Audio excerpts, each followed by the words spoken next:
term bass trap describes many kinds of low frequencies, including panel absorbers. The bass trap is commonly used in studio control rooms to reduce standing waves at bass frequencies. What are they? They are acoustic energy absorbers tailored towards low-end frequencies. The aim is for them to flatten low frequency response and provide a flat room response with no standing waves occurring or anything like that, and to reduce low frequency resonance.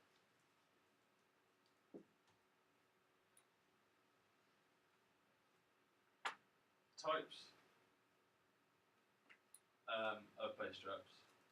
I'm going to focus on resonant bass traps based on Herman van Helmholtz's theory. They're also able to be tuned to certain frequencies, making them the most widely used bass trap.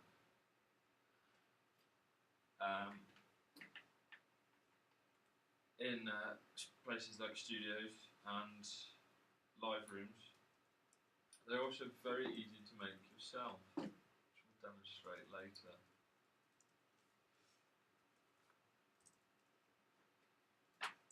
Helmholtz's theory is based on the phenomenon of air inside a cavity.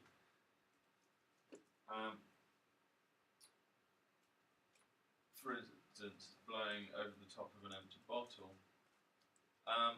The name stems from Herman van Helmholtz's resonator device created in the 1850s, which was originally used to identify the various frequencies and pitches found in music. When air is forced into a cavity, the pressure inside increases. When the external pressure is removed, the higher air pressure flows out, leaving behind the low pressure. An ocarina is essentially a Helmholtz resonator.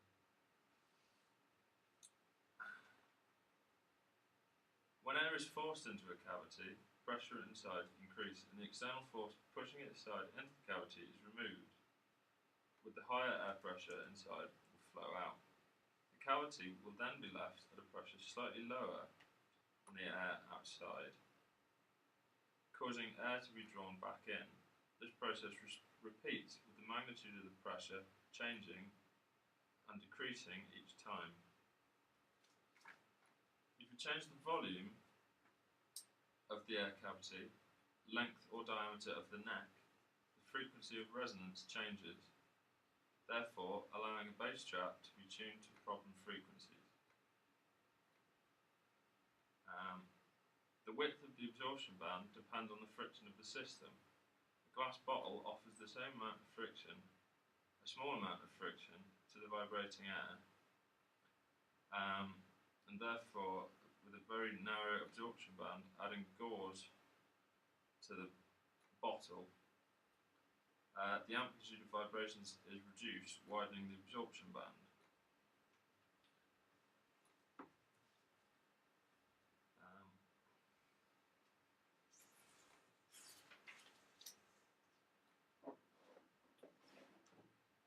To demonstrate the effectiveness of a continuously swept narrow band technique of measuring absorption coefficients, Riverbank Acoustic Laboratories measured the absorption of Coca-Cola bottles. A tight array of 1,152 empty 10-ounce bottles was arranged in a standard 8 by 10 foot space on the concrete floor of a reverberation chamber. A single, well-isolated bottle had an absorption of 5.9 sabines and its resonant frequency of 185 Hz, but with a bandwidth between minus 3 dB points of only 0.67 Hz. Absorption of 5.9 sabines is above what a person would absorb at 1 kHz, or what 5.9 feet squared of glass fibre would absorb at midband. The sharpness of this absorption characteristics corresponds to a very high Q, quality factor of 185 over 0.6 equaling 276. The sound impinging on a Helmholtz resonator that is not absorbed is re-radiated. As the sound is re-radiated from the resonator opening, it tends to be radiated in a hemisphere.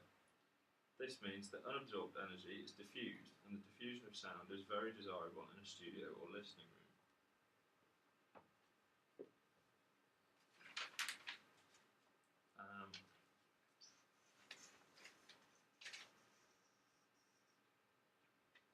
Helmholtz resonators have many different applications. For instance, internal combustion engines and subwoofers, as well as in acoustics. They reduce unwanted low frequencies, e.g. standing waves, build-up, by building a resonator tuned to a problem frequency, eliminating it. It is also used in aircraft as an acoustic treatment for the cabin.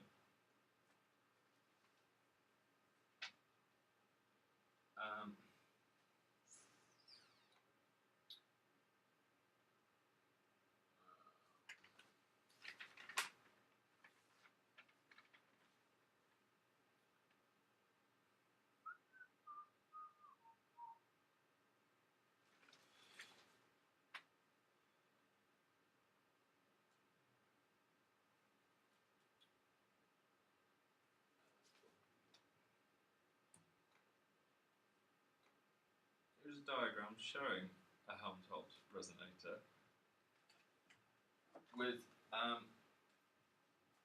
the suspension of the panel and timber slots with holes inside, allowing air to come through and sound waves to be tuned, or to be tuned to particular waves to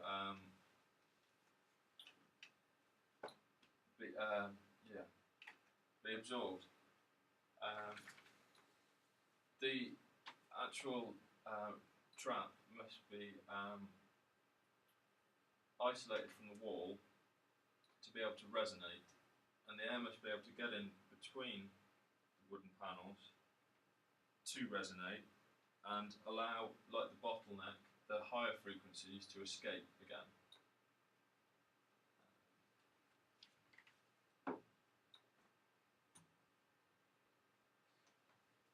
Resonator traps are very easy to make yourself by building a wooden frame and covering one side with material or plywood and making holes in them. Filling the inside of the frame with mineral wool or wool-like substance. Fix a panel made of plywood to the front, leaving a small gap between the frame and the panel, allowing the panel to resonate. Hanging in the corner of the room where bass is most likely to build up. The size of the frame determines a rough estimate of the frequency trapped. So 1 inch plywood roughly equals 150 Hertz. 1/4 inch plywood 110, and 3/8 inch plywood 87 Hertz. Porous traps are very similar, and another common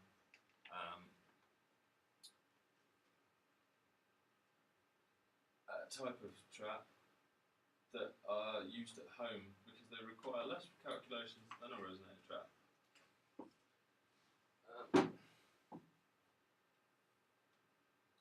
This man will show you how to build a resonator trap. To build each bass trap, you'll need 2 panels of Owens Corning 703 insulation, a couple of 8-foot 1x4s for each trap, cut into 2 4-foot and 2 2-foot sections, 1.5 inch screws, enough fabric to cover the frames front and back, some staples to keep the fabric on, and some screw hooks for mounting to the wall. We will begin by building a frame out of the 2-foot and 4-foot sections, held together by 2 screws in each corner. We then continue the assembly by laying our frame over a section of our fabric. After pulling the fabric tight, begin stapling the fabric to the frame. Any breathable fabric will work well on this project. For my example, I used some heavy sheets that I found at Goodwill for $2 each. Next, we insert our rigid fiberglass insulation panels into our partially covered frame. My frames were a little short of 4 feet, so I trimmed off the excess insulation with a serrated knife I also picked up at the thrift store. I do not recommend cutting these panels with a knife you plan on using in the kitchen again. We continue to cover the backside of the trap with our fabric, remembering to pull tight, fold in our corners neatly, and then staple.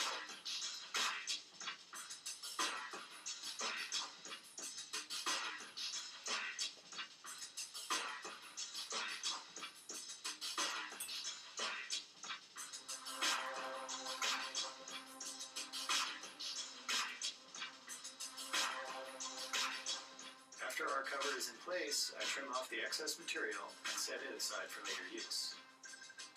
Now we can attach 2 screw hooks to the back side of each trap and mount 2 eye hooks into our wall to mount the panels. With our eyes and hooks in place, we simply lift and hook the panel into place, straddling the corner of the room at a 45-degree angle. In many home studios, it is common to have a door near the corner of the room. I decided to hang this corner panel with some chain from the ceiling and put my screw hooks on top of the panel. After hanging, this allows the panel to move in the event someone needs to open the door from the outside. Don't forget about wall-to-ceiling corners as well.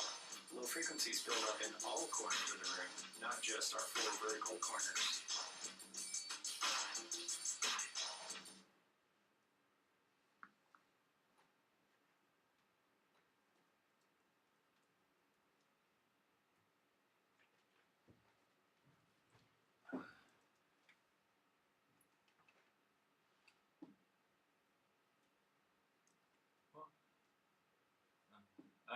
Bass trap myths.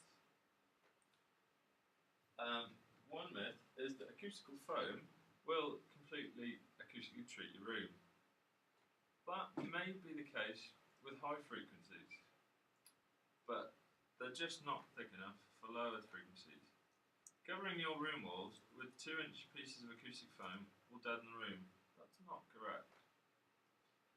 Low frequencies require much more acoustic treatment, as the material has to be at least 1/8 as deep as the wave it intends to absorb. For instance, a wave of 50 Hz will need at least 3 feet of acoustic treatment, which is unrealistic in most people's small rooms. The same can be said for the egg box myth. Again, it looks like a natural diffuser, but it has no mass for sound insulation and does not absorb any amount of sound energy. They may absorb some high frequencies, but again are not thick enough to absorb the low end bass frequencies. The same problem as acoustic foam. Because bass